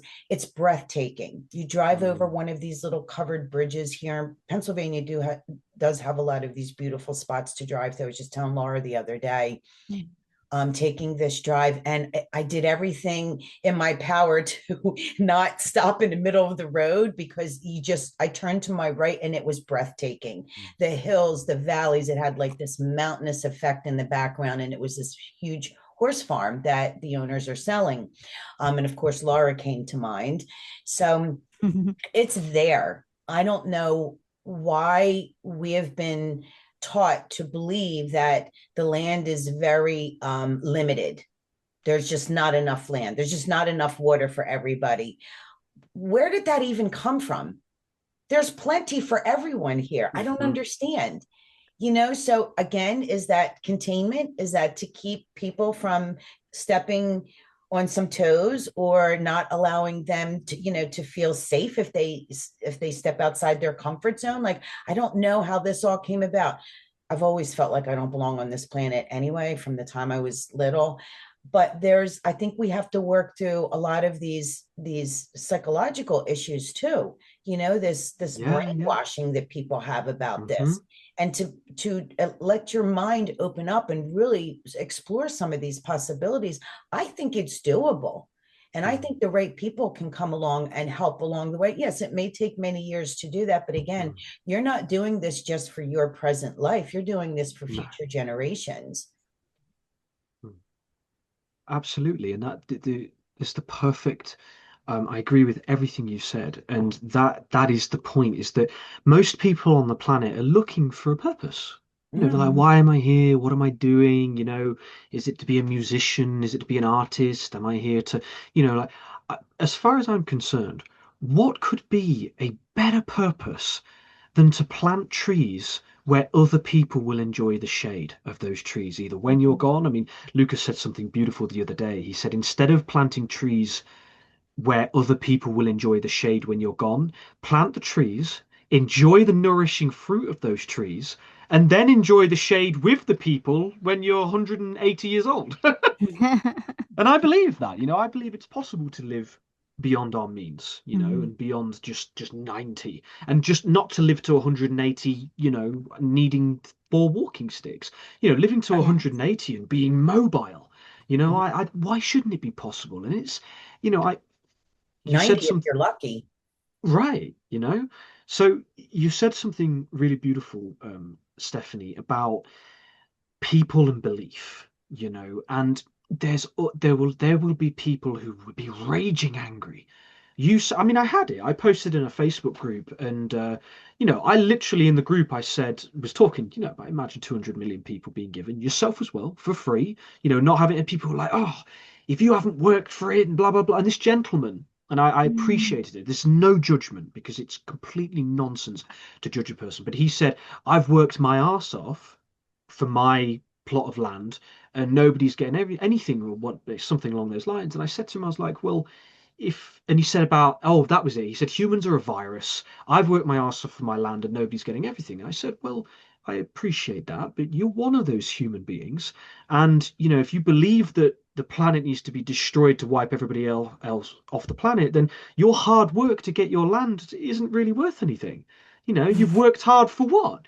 Like, so that you can enjoy it and then maybe die and then the world has exploded? Like, like, and I'm not criticizing him. I'm not, because he makes a valid point. I can't expect people to be appreciative of other human beings. It's hard to relate to people people can be difficult, people, have different beliefs and ideas, Mhm. so if I was to say this to somebody, I'd love to see 200 million families living back on the land, I might, you might have a crusade started against me, like there'll be people who find it insane to consider the idea, but Mhm. there's only so many Rolexes you can buy. There's only so many Bugattis. There's only so much. You can only buy a certain size of yacht before you're buying an aircraft carrier. Like, where's the line? So Mhm. there is a lovely parable in the Ringing Cedars, and I am not even going to remotely try to butcher it. I would recommend anybody to read it. It's I'll find out which book it's in, but basically she talks about the families. So there are a group of families. People understand it's about 13, the Rockefellers, and those individuals, the Windsors. There are certain families who banded together in these organizations, etc., and they set up the central banking reserve and everything. And they've got trillions. They've got money. 600 billion is nothing to them. They have money in inconceivable amounts of money, created. Mhm. And she created this parable where one of the people of those families turned around and holds a public hearing. And he turns because there's this story about him and this girl when they were kids, and they had this little, like, on this mansion estate, they had this little house, and he loved her, and there was all these beautiful moments. And it comes back again to him in the future, and he has this epiphany, and he sits there and he's like, I'm gonna give all my land away to everybody. I'm gonna help everybody set up their forest garden. And the way it's been written, whether it's Vladimir or Anastasia, it made me cry. It was beautiful. And it's like, I do have love for the people of Earth, but there isn't a soul on this planet that's going to tell me that it isn't possible.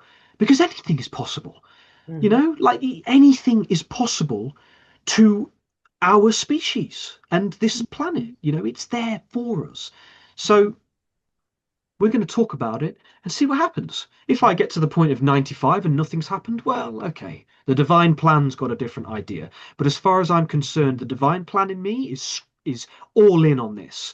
If I can see children running around happy, foxes and fox cubs running around and living in harmony. They're playing with the fox cubs. Like, how is that not amazing? Sorry, I'm going full on Yeah. overboard. There's one It last is. thing I'd like to say. Hold on. I went to a lady's, she was selling her house, 21 acres. And she told me that one morning she was taking a walk around her land, and there were these two fox cubs, completely oblivious to, because it was no farming, no nothing, and they were running, playing with each other, and they bumped into her leg. These Wow. fox cubs bumped into her leg, looked up, and then just ran off playing. And if I experienced that, I'd have melted on the spot. I'd have become a puddle of of goo. Because it just, I find that idea incredible. So I'll stop there. I get passionate about this Yeah. And conversation. again, it's a choice because obviously there are people that are very corporate minded, Yeah. and they are about the dollar, Hmm. and that is where their focus and attention is.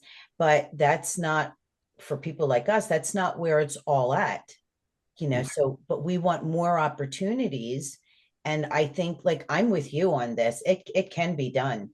It can be done. Mm-hmm. And maybe that's one of our purposes for being here too, is to prove that it can be done and to at least get it moving in a direction that's positive. And it's right now, with the way the world is, it's very hard because everybody has an opinion and everybody's moving through a lot of emotional turmoil. Maybe some old wounds are surfacing that they must work through that they haven't, and maybe they're holding themselves back because they don't believe that they have the ability to do this. So there's a lot of transitioning moments happening for everyone. So Hmm. hopefully as time goes on and we start to feel more positive about our future as a planet and as a human race, maybe we will have more people jump over to this side and say, I think this is the way that I want to live. I think this is the way that I want to raise my family. I think this is what I feel is important to me, is to have this greater connection to the animals, to the trees, to the forest, to the land, to the crops. there's a variety of things here. It's I don't want people to think that, it has to be this way and that's the only way. Yeah. But Mm, as human beings, I think we're learning that we do have this power.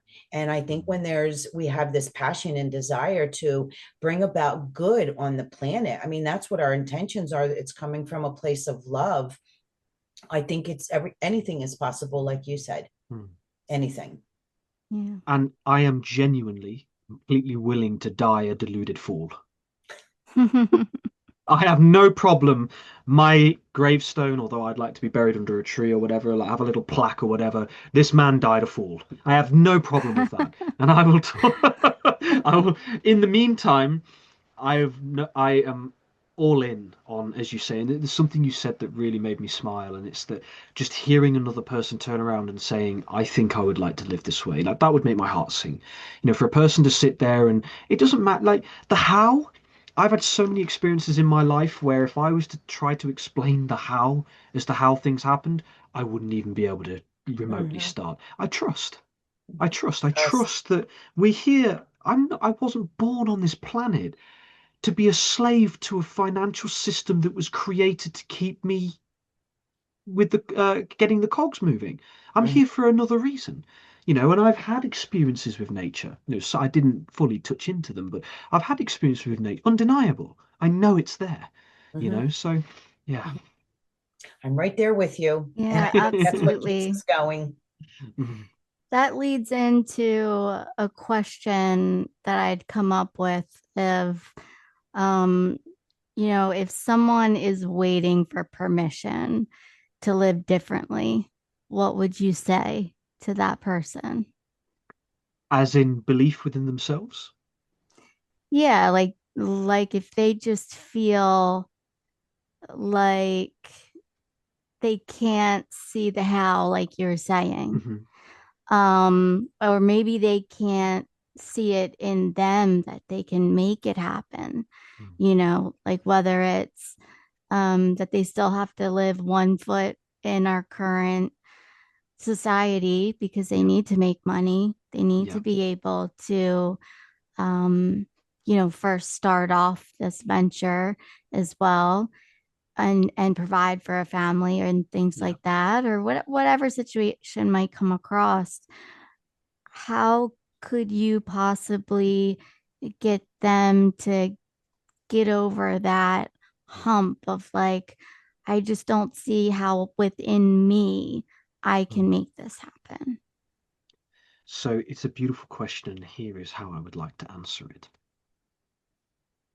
The human nature. So every person on the planet, we speak of our hearts, we speak of our minds, we can think, we have imaginations. Most people with a bit of time and practice, if you got them to close their eyes and say, could you imagine a red rose, they could see it.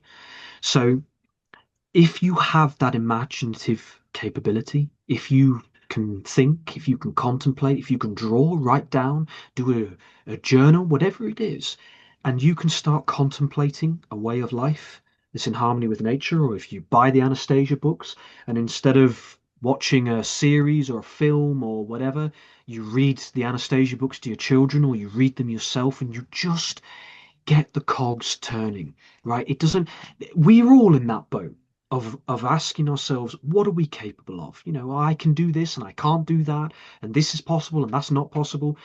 Both are valid. If you don't believe you can do it, that's okay.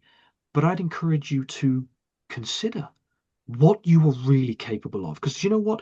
Most mothers, if their child was in great danger, they're lifting the car off their child, or Mhm. they're Mm-hmm. fighting to the death to protect their child. And that lady might have originally said, "Oh, I can't do this. I can't do that over there." I know, but tell you what, if not that I'm ever wishing this experience to happen, but when it come down to it, it's it's incredible what you're capable of. It's just that why. Why? Why do you want it? Why do you want the things you do in life? Are you fed up with having to go and work 12 hours, coming back exhausted, and your children are wanting you to be at your maximum capacity, and you're finding it so hard to be because you're having to do other things and share your energy elsewhere? Why should we have to do that? That's the question. Mhm. So I would encourage anybody to think in terms of limitless possibilities. Because as I've said, there are other people who do. There are other men and women who don't have limits on what they believe they can do and what they're capable of. And you are just like them. Just because the circumstances of life have installed within us beliefs and ideas about who we are and what we're capable of doesn't mean that it can't change, because it can. It can change. And all it takes is that question. What am I doing? Why am I here? Who am I? And what am I capable of? You don't think you can run 6 miles without stopping? Run 100 meters, then 150, then 300, then 400, and you'll find your body will do it. Your mind will do it. So test your beliefs and sit there and ask yourself, what do you want in life? Why should we limit ourselves? That's my answer. Yeah. Yeah, good answer. Good answer. The imagination is extremely powerful. Extremely. Whether, like you said, I think you got into some of the arts when you were younger. I've gotten into the arts, or whether it's you're doing a meditation and you're first starting out meditating and you don't know what to do, you start with your imagination. You start by going into that peaceful field, or you sit by the ocean, and then you take it from there. So, I would absolutely say that if someone cannot see them being able to make this happen or another dream happen, that it always starts with the imagination. Absolutely. Yeah.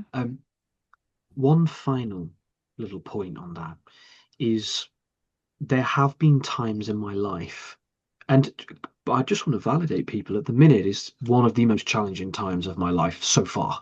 2.5 years it's been quiet for the moments to open up in my life. But in those quiet periods, there is always something being presented. That's what I found. So if a person is feeling like, I've 10 years, I've never had any opportunities, I couldn't do anything, then I would encourage you to ask yourself, what is presenting itself to you? When I was in the prison service, I was sat in the office, and I was sat there and I was looking around, and I just said to myself, I'm done. That's it. I'm done. Take me out of here, or I'm ending my journey on this planet. Within 4 weeks, I had two of my good friends from school had met up with me. They showed me how to start an online business. I quit my job a month later. Like, it was that fast. And look, 2.5 years, it's been quiet. And a lot of people will talk about faith, trust, persistence, and they're all valid. But there's another component to this, and it's observation. It's that relationship with the self. If you ask yourself, like for me, I have to ask myself, right, why is this period of time quiet? And it's because I need to prepare. I need to become the person who is capable of holding this conversation, much like Lucas, Annie, the people around us. We need to be the people who can hold this conversation and hold it firm, as in, it's going to get busy. It's going to get busy. So we need to be able to hold strong, know when to stop. And that's a skill. It's a practice, so for a lot of people, ask yourself what excites you, and see, like, right, if public speaking excites you, sorry, do 100 days of Facebook lives, talk about nonsense, waffle, embarrass yourself, say something you didn't mean to say, have no viewers, whatever. But then by the time 100 days gone by, you will flow. You'll be talking, you'll be like, yeah, the other day I did, and you'll change, but it's that practice that helps get there. So anyway, I don't want to waffle too much. No, we got to No. take that leap of faith, because we all know no one's getting off this planet alive. So live life a little bit, have some fun. Absolutely. Yeah, and so much growth happens in solitude and in quiet, and the most deepest work happens in those times when we are alone and isolated. And I feel for people who honestly don't have that in their life. I observe it in other people that I know, And it's unfortunate because that's where the identity gets lost. And Mm, that's where I don't know my purpose. I don't know, outside of being a mom or outside of being the superstar athlete or something, that there's that disconnection there. So I think reconnection um is also a big part of this. And people have to be willing to let things go of this world. Like you don't want to take this world into this um new earth, so to say, environment because it's not working. mm, you know Medicine is valid where it's valid. I needed hip replacements, so I got hip yeah. replacements. It was valid. um but it's valid to be in nature and Mm, to go back to herbs and the nutrition and the minerals and the sunlight. Even the rain, being out in the rain is powerful. Mhm. And So do you notice that the insurance companies don't offer any type of coverage for holistic care? Isn't that interesting? mhm. mm-hmm. And in China, I did Tai Chi back in the day, and anyone who had heard my story about that, um, I learned through Master Lee was that if certain parts of China, that if you go to see a physician, yes, they're doing, the medicine and they're going through the meridians and all, but they will actually direct you to a park that is doing a specific type of Tai Chi form that will actually help benefit you and this disease you're going through at that time. We don't have that here. This is like poo poo stuff. Mm-hmm. Mhm. So, this is what we're fighting against with our pharmaceutical system. And I mean, that's probably another podcast episode That right is there. I think because I that's could pull the all. soapbox out on that.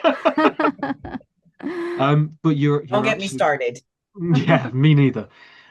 You're absolutely right though, and that's, that is the whole point of it. Most all medicines, or the vast majority of medicines, come from somewhere. They come Mhm. from nature.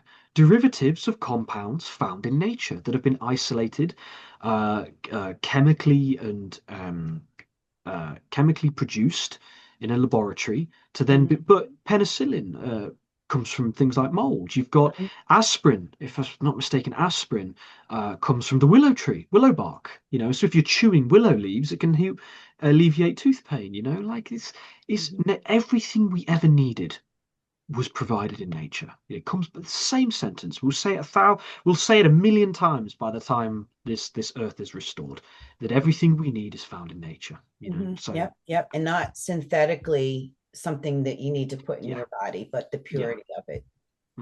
absolutely. Yeah. What a journey. Mm, Yeah, yeah, yeah. Now I know you had mentioned people's sovereignty mhm. and that we have this birthright. Um, but why do you think I mean, we sort of just touched a little bit on it. Why do you think people are struggling so much at the moment? Because if you had an individual that had most of their basic needs available to them without them having to go anywhere or rely upon an external system, they'd be over the moon.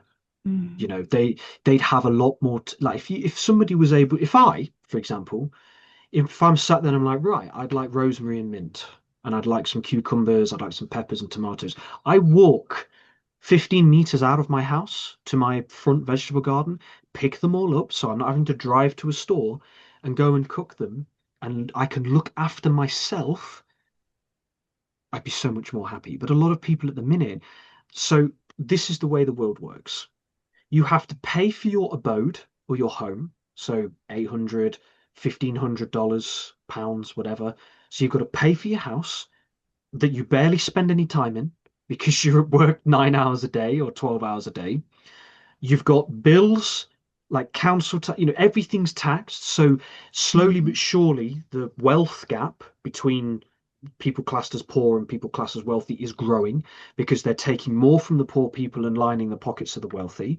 So you have this, in the eyes of sovereignty, you have this idea that more of the empowerment of the people is becoming responsible from things outside of themselves. But I know I mean, I can only speak for myself, but I know a lot of other people. If I had the means, I wouldn't need any of those facilities. Some, like you said, hip replace. If I break my leg, right, I'll go get it set. And Right. why should I be excluded? Hopefully, if people are talking about taxes and payment and national insurance, well, I've got 2.5 acres of land that can support a small village if need be. That can be my payment, yeah. So, but you break your leg, right? We'll go set the leg. Most here's a big one. I certainly won't go into this now, but I really believe, and there's been so many people talking about most cancers. How are they cured? Proper diet. How does cancer mostly come about? Some people say hereditary. Fair enough. We won't get into that conversation now, but a lot of health conditions come from impoverished states of living, food, diet, environment, etc. So, I know that when I was at work, it's stressful. Mhm. You get to work, you're non-stop from start to finish, because God forbid you have a break or whatever, like you're non-stop. Or, in the prison service, you're breaking up fights, you're having to, it's just stress. So people are stressed. Then they have to get home. Their children might be a little bit unhappy because they're bullied in school and school is miserable. So you get home, it's just, it's unnatural. It's unnatural. It is So unnatural. Michael defines, our dear brother, Michael defines sovereignty as the ability to do everything you can locally. So in your garden, in your villages, in your county, you need your bike fixing, your push bike fixing. Right. There's a guy who's choosing to do that just a few miles down the road. Let's get on the tram or whatever and go and get the bike fixed. Like there's a way to engineer and design our world so that we can have everything available to us.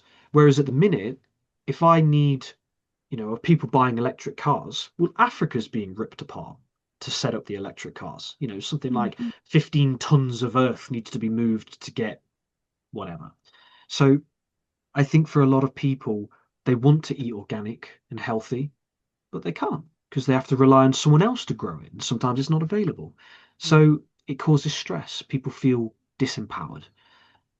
Big conversation, that one. I'll stop Yeah, there. and then when you're at the food store, of course, you would love to buy the organic if it's Mhm. organic. I mean, do we even really Right. know if it's grown Hmm. organically? But compare the prices. Of course, Hmm. people who on a limited income, they're going to question maybe the twice amount that they would have to pay for organic. So why is it priced so far out of the range? There's a lot here that, I think maybe citizen journalists should start investigating little by little. I see that they are, but more of the bigger topics. And again, it's just a matter of time. The trickle down effect. It's going to take time. It's going to take years. But I think there's more talk about this. There's more talk about bartering. I was talking to a neighbor the other day, and we had talked about that actually, Hmm. bartering, something that they can do that could be of service.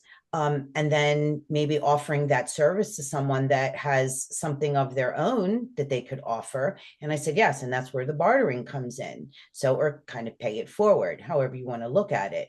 There's so much that we can do, but we just need to have the chance to do it. And I think that's where some of the problems come from. Yeah. So we need to start working through these problems.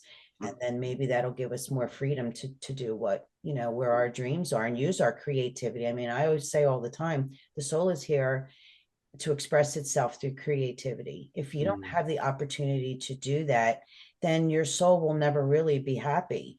And once you realize this, then I think you can obtain your calling, because many people, I know through the years, for as long as I've been doing the work, that's one of the biggest questions from my clients is, what am I here to do? I know I'm here to do something. I just Mm. had this client this weekend, same thing.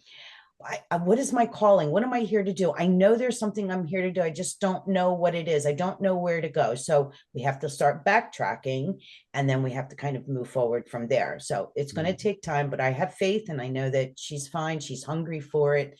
She's ready to go. But we could go on and on and on. I definitely feel future shows here with all these topics. It's exciting, though. It's definitely worth Yeah. talking about more. I think the more people that jump on board with this, God works in mysterious ways.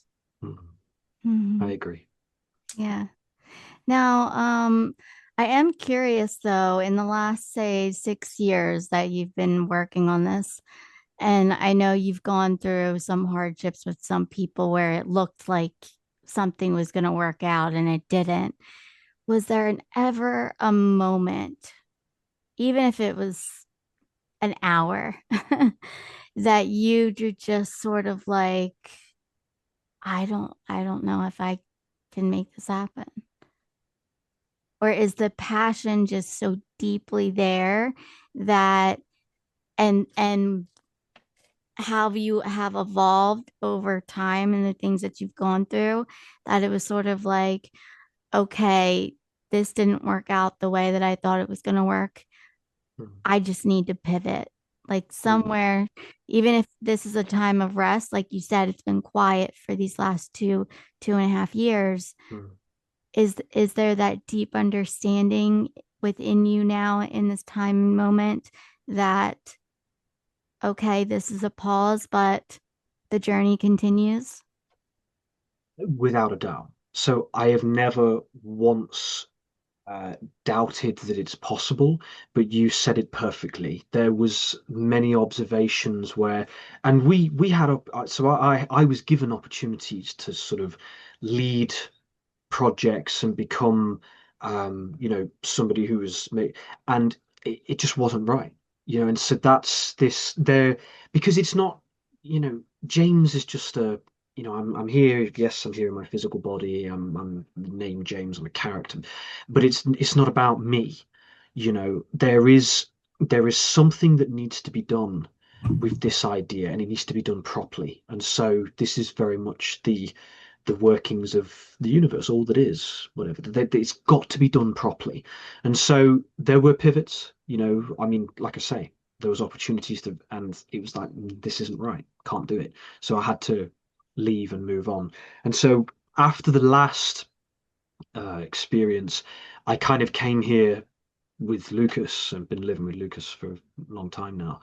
Um, and I sat there and I said to him, "We've had crazy things happen, miraculous, beautiful things to let us know. I mean, the first we set up Guy on Earth, and within 3 months we had £50,000 given to us by a lovely gentleman who helped support us. He just gave it to us, no strings. He believed in what we were doing, and we needed that because it helped all five of us to do what we were doing up until the point where it ended. We had land offered within a week of that happening. So we had that money and then the land at the same time. And it was just a journey of growth. There were things that we were, we wanted it to be, you know, less rules, no, like, but the way that happened, I mean, this is a massive conversation to go into this. Um, it needs to be done right. There are certain things that, if I can't go into it, honestly, it was one of the most insane experiences of my entire life. But what I will say is that there can't be compromised upon. This is about families, it's about children, it's about goodness, decency, love, abundance. It's about being able to give to people without, there having to be that you've got to, do this. There's a parameter of, right, let's do edible forest gardening. Let's not put a skyscraper on the 2.5 acres. Yeah. But there's certain things. But if you're living in harmony with nature and you're trying your best to live in harmony with your neighbors, that's all it requires. Try your best to be good. If you're upset, nobody's going to blame you. We're human, but so never a doubt, but it's got to be done properly. And that's where we're at with it, so. Yeah, absolutely. So where do you see yourself a year or two from now? what goals are you setting for yourself? So in a year or two, it would be incredible to have up to 100 acres of land. So what that would do is it would give us an opportunity to have about 12 families living on 2.5 acres each. So that, that includes their woodland. So the woodland is fuel and building materials and everything. That's what comes in there. I don't think we fully went into that, but so it gives them that. And then we have wild space. So you've got 33 acres of villages. You have wild space for things like horses and pigs and all the native animals that have been kicked off the land. They have a home, that they get a sanctuary. Then you have community areas. So you might have the blacksmiths, or you might have, a place where people can come and eat together. Lucas and I often joke we'd love to recreate a mead hall, just in the winter having like the torches and things and wooden Mhm, tables mhm, and everyone's you cooking and we just find mhm, that would be a really creative, enjoyable thing to do. Um, and there's funding. You could do a historically correct, and they'll fund you for it, so it's kind of cool. And so it's 100 acres would be an amazing start to showcase not just the villages and people, but the harmony with the land and how it works. And then we start to, do the right. Are we living by the acre? Are we, does that mean we have to use push bikes? Does it mean that we've got to, what does it look like? These are all the questions that need to come forward. So in a year's time, I'd be the happiest man alive if I was able to be on that land doing that and showcasing it, doing videos, showing the world and saying, this isn't just about us, it's about you, it's about your children, and it's about our planet. You know, about 1 billion of us, plus, minus, whatever. So that's where my heart is.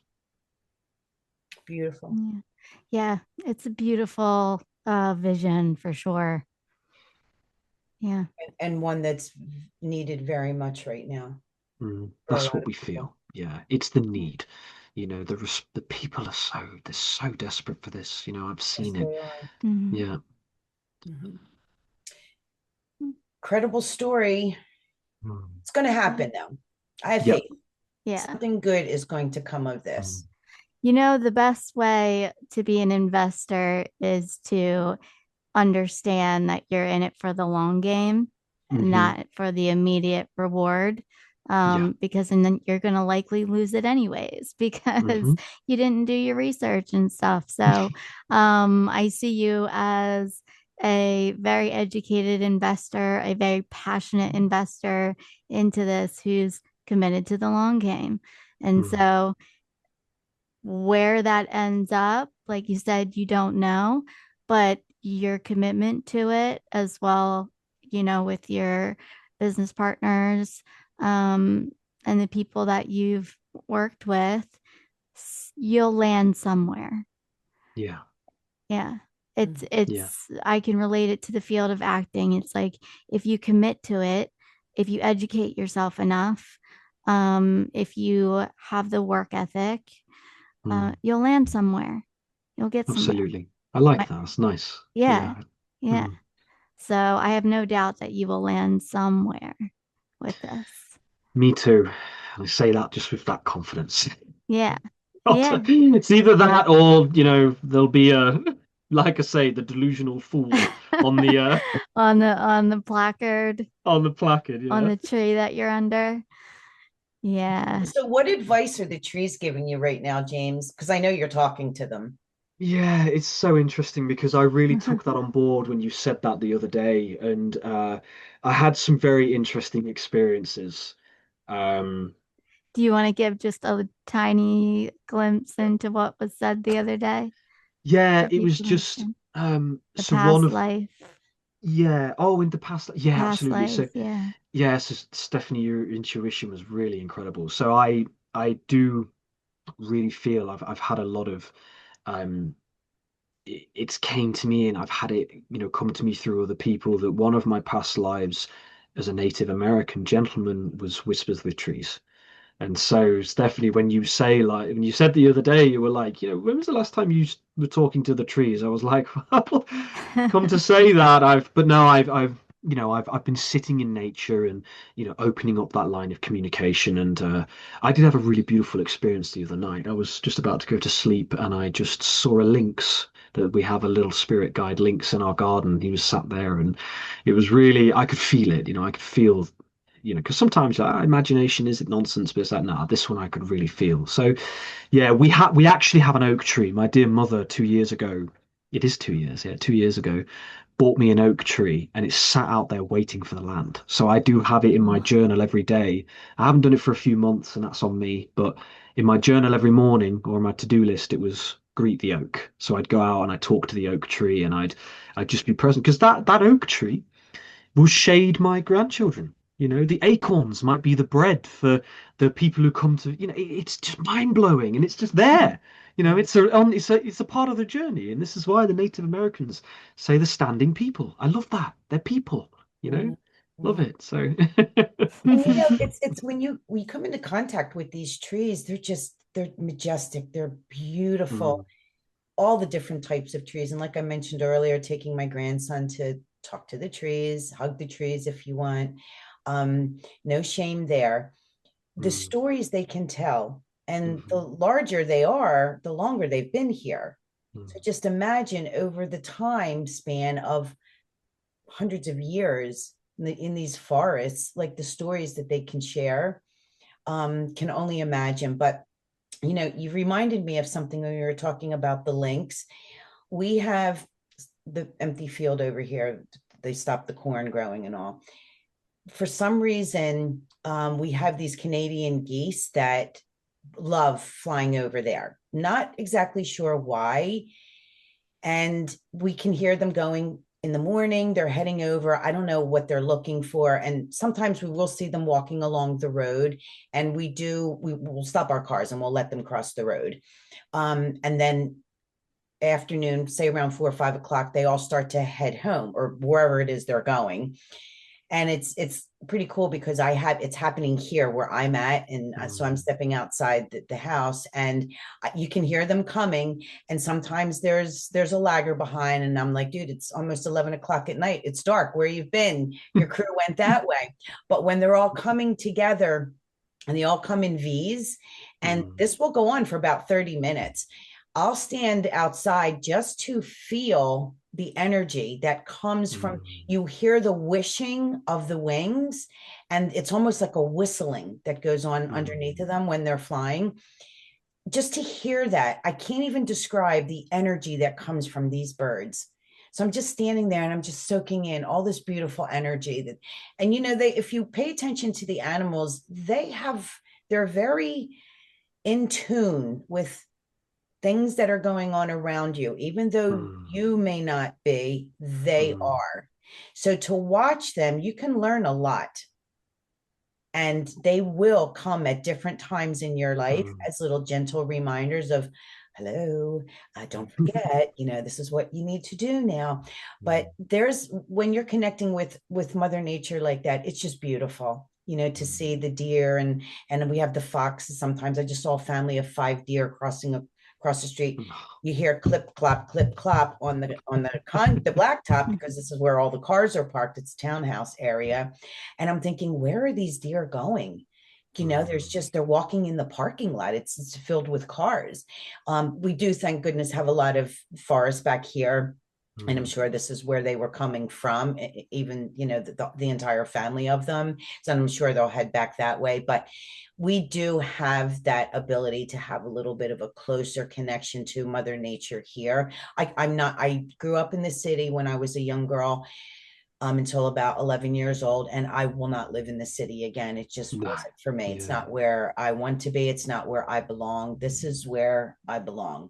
I belong Mm, with nature and watching and listening and feeling the animals. And again, I could go into stories of different types of animals that have come right mhm, in front of me as a messenger to deliver mm. a message. And there is no way this Chinese pheasant is anywhere in my neighborhood, but just to appear in my driveway. Mhm. We'll do a show one time where we'll just go on a tangent of these amazing stories that we have. I would love to, because I have loads. I bet you do. I'm fully with you.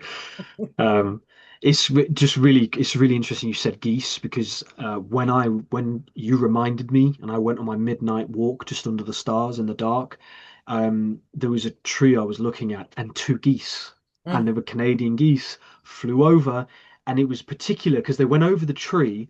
Then when I was walking back, they circled back around, and this was only in about 10 minutes. They circled back around on a thought that I had, and I was like, right, okay, I'll think and consider that for Yeah, make a sure. note So of that. yeah, yeah. Mm, Yeah. Oh, I love it. Yeah, beautiful. mm, Well, I think we're kind of coming to the end of the episode here. We've been talking for a lovely hour and a half. And mm. I just want to ask if there's anything of a last message that you'd love to give to people. Um, and it can be about anything, but if there's something that you would like to leave the people with. Well, absolutely. I mean, the first thing is please follow the Sleeping Lotus. I really appreciate Laura and Stephanie. They're doing amazing work. I know how Thank much you. Good. time goes into this, and it's been really lovely to chat with you guys today. I would be, if possible, by your wonderful grace, I could come on again. That would be great. It's been a Booked. great You're conversation. booked. Absolutely. And aside from that, just I encourage anybody to seek to expand what you believe is possible. I send love to anybody who thinks this is complete nonsense and utopian, delusional, and you'll hear it all, and that's okay. I don't blame you for it. It's fine. There's nothing wrong with, thinking that way because, it's not easy to think beyond what we see in front of us. But what I'll say is, just trust that there is a bigger reason. And if your desire is to live on land, don't let go of it until it happens. I'm not, and again, there's nothing different to me than there is to you. So if I'm not going to, hold fast yourself and like Stephanie said, Laura said, we'll make it happen. It'll happen. It has to. The world only has so much capacity. It's got to. And for those of us that hold that that torch, it must come to pass. Yeah, Yeah, I agree. absolutely. Absolutely. Well, thank you for so kindly promoting us there. Got to be done. We love it and we appreciate it and we appreciate you coming on and being part Yeah. of the Sleeping Lotus family now with us. We absolutely would love to have you back on again and um, we'll be promoting you as well as you continue to come on to social media and talk more about this and I know you mentioned the Arthurian mythologies, and I absolutely would love to do an episode on that for Mm, sure. So we look forward to having you back, James, and we wish you the best in these coming days to, just make progress wherever you mm. can. I Uh, appreciate that very much. yeah. Thanks. So thank you very much. Thank you, James. All right, everyone. We want to thank you for tuning in to another episode of the Sleeping Lotus podcast. We do our best to come on weekly, so tap in another week to see another episode. And like, follow, and please share. We absolutely appreciate it. And till the next episode. All right, everybody. Bye bye, and have a beautiful, blessed week. God bless.